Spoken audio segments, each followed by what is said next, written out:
Hello दोस्तों, आप सभी का स्वागत है मेरे यूट्यूब चैनल पे।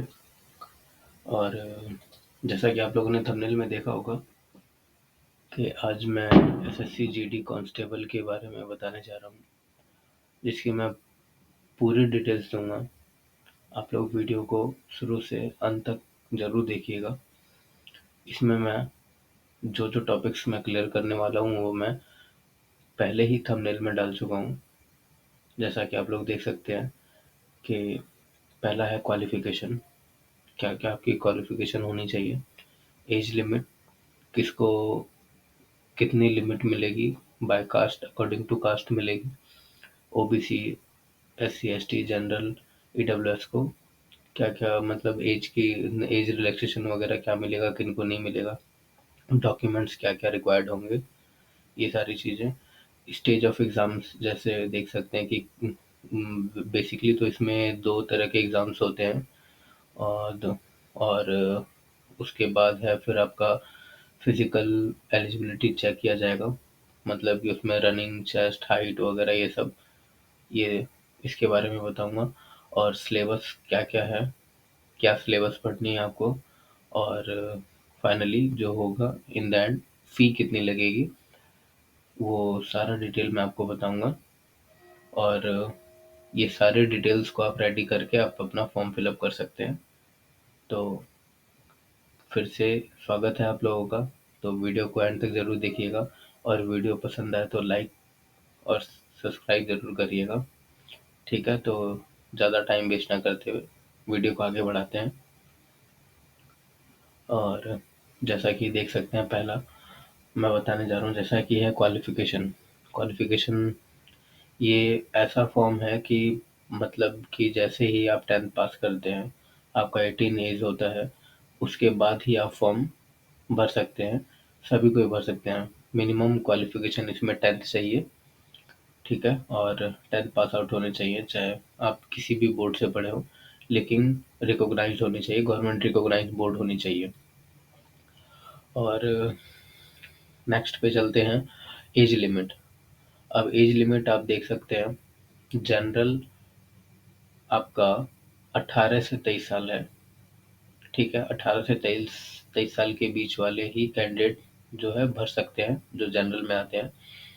और नेक्स्ट है ओबीसी। ओबीसी का जैसे कि देख रहे हैं, ओबीसी में आपका 18 से 26 साल के बीच के कैंडिडेट भर सकते हैं। इसमें आप ओबीसी वालों को 3 साल का रिलैक्सेशन मिलता है, जो कि आप देख सकते हैं। और जैसा कि नोटिफिकेशन में भी, एसएससी के नोटिफिकेशन में भी दिया हुआ है। और एससी एसटी वालों को सबसे ज़्यादा छूट मिलती है, जो कि 18 से 28 के बीच में भर सकते हैं। और इसमें आप लोगों को टोटल 5 साल तक का, एससी एसटी वालों को एज रिलैक्सेशन मिलता है, ठीक है?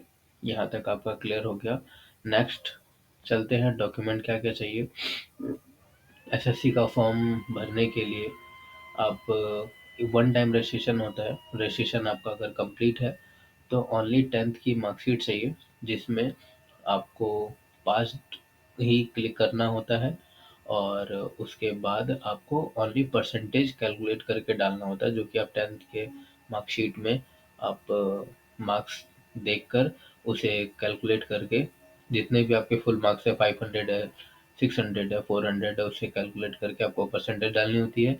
और एक फ़ोटो चाहिए होती है, पासपोर्ट साइज़, जो कि 25 केबी से कम होनी चाहिए। और वो आपका करंट ही फ़ोटो होनी चाहिए, 3 महीने के अंदर की होनी चाहिए। और नेक्स्ट है सिग्नेचर, ठीक है? ये तीनों चीज़ चाहिए होती है।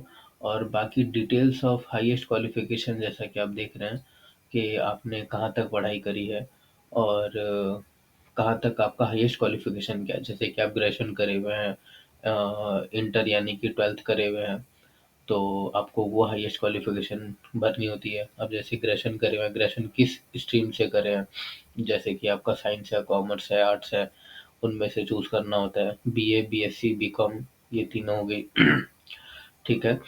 और ऑनर्स है या फिर प्रोग्राम है, वो सारा कुछ उसमें लिखा होता है, तो वो चूज़ करने होते हैं, ठीक है?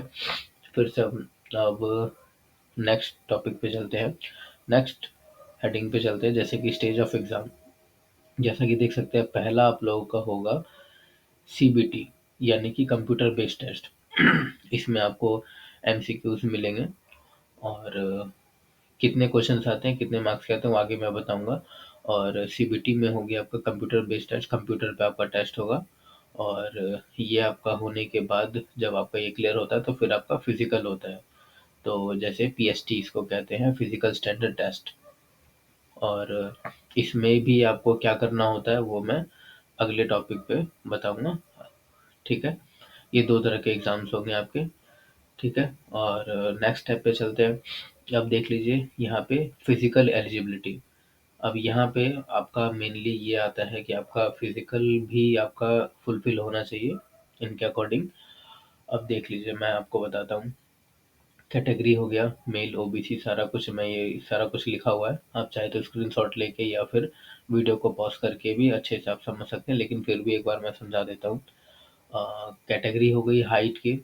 हाइट की कैटेगरी में मेल कैंडिडेट के लिए जनरल, ओबीसी और एससी, ठीक है? इन तीनों के लिए आपका 170 सेंटीमीटर्स होने चाहिए हाइट आपकी। और मेल एसटी के लिए, जो कि उसमें आपको एसटी वालों के लिए एज मतलब कि इसमें हाइट की रिलैक्सेशन मिल जाती है।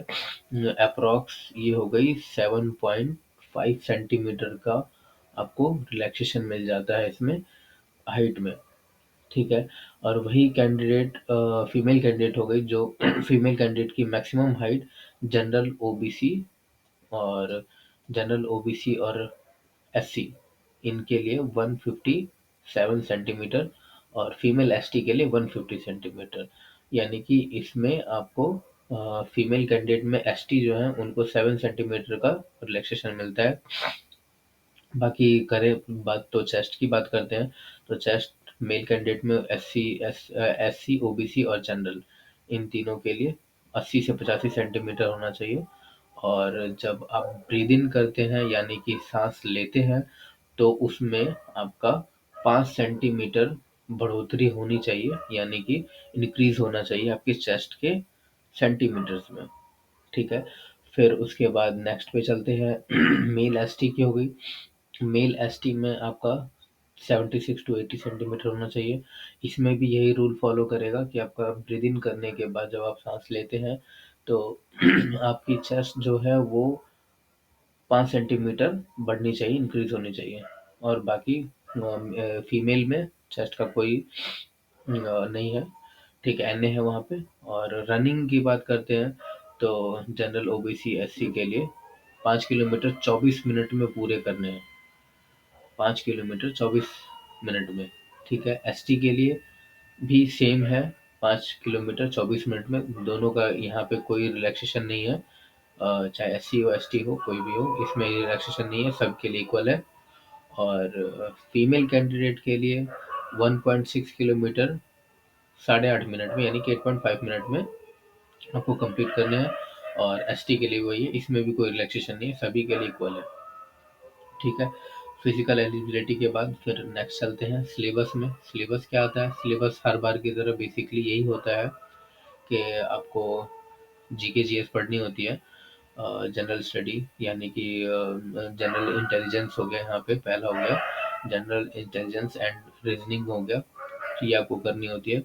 ये आपका टोटल क्वेश्चन 20 क्वेश्चन होते हैं। टोटल मार्क्स, मैक्सिमम मार्क्स होते हैं 40, और यानी कि पर क्वेश्चन के 2 मार्क्स आपको मिलते हैं इसमें, ठीक है? और उसके बाद सेकंड है आप जनरल नॉलेज, आपको जनरल नॉलेज और जनरल अवेयरनेस, यानी कि जीके जीएस वगैरह आपको पढ़नी होती है। उसमें भी 20 क्वेश्चंस आते हैं, और मैक्सिमम मार्क्स 40 के। और उसके बाद मैथमेटिक्स है, एलिमेंट्री मैथमेटिक्स, वो भी 20 क्वेश्चन 40 मार्क्स के। हिंदी या इंग्लिश, जो भी आपका सब्जेक्ट आप लोग पढ़ते हैं, इन दोनों को लेकर, तो इसमें भी 20 क्वेश्चंस होते हैं 40 मार्क्स के। टोटल आपका 80 क्वेश्चंस होंगे, और 80 क्वेश्चंस होंगे, और वो आपको 60 मिनट्स में कवर करने हैं। इसमें एक पॉइंट और है कि आपका इसमें नेगेटिव मार्किंग लगता है। नेगेटिव मार्किंग, एक गलत होने पे आपका हाफ मार्क्स कट जाएगा, यानी कि आप 4 गलत करते हैं तो यानी कि एक क्वेश्चन का आपका सही आंसर वो खत्म हो जाएगा। ठीक है? फिर आप नेक्स्ट चलते हैं और यानी कि लास्ट चलते हैं, इसमें फ़ी क्या लगती है? फ़ी आप देख सकते हैं, पहला क्या है कि जनरल, ओबीसी और ईडब्ल्यूएस के लिए 100 रुपीज़ लगेगी, ठीक है? और आपको 100 रुपये पे करने हैं और रजिस्ट्रेशन जब आपका कंप्लीट हो जाता है, जब आप फॉर्म फिलअप कर देते हैं, उसके बाद फिर आपको 100 रुपीज़ पे करना होता है। और एससी-एसटी के लिए भी कुछ नहीं लगेगा और ऑल कैटेगरी फीमेल के लिए भी कोई चार्जेस नहीं लगेंगे।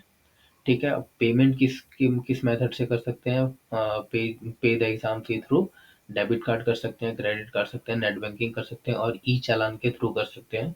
ई चालान वो हो गया जो आप बैंक में जाकर आप अपना चालान फिजिकली आपको सबमिट करना पड़ता है। वो जो आप चालान सबमिट करते हैं तो वो आपके अकाउंट से डेबिट कर लिया जाता है। ठीक है? और ये था लास्ट। और कोई सा भी अगर यहाँ वीडियो हमारा एंड होता है, जो हमारा टॉपिक था वो क्लियर होता है। अगर आपके माइंड में या आपके कोई भी क्वेश्चन आ रहा है तो आप कमेंट सेक्शन में कमेंट कर सकते हैं, उसका मैं ज़रूर जवाब दूंगा। और कोई भी क्वेरी होती है किसी भी तरह का तो आप बेझिझक पूछ सकते हैं, मैं उसका ज़रूर जवाब दूंगा। और इसी तरह की वीडियोस आप लोगों को मिलती रहे। आप लोग प्लीज़ सब्सक्राइब ज़रूर करिएगा चैनल को और लाइक ज़रूर करिएगा। आप सभी का धन्यवाद। मिलते हैं नेक्स्ट वीडियो में।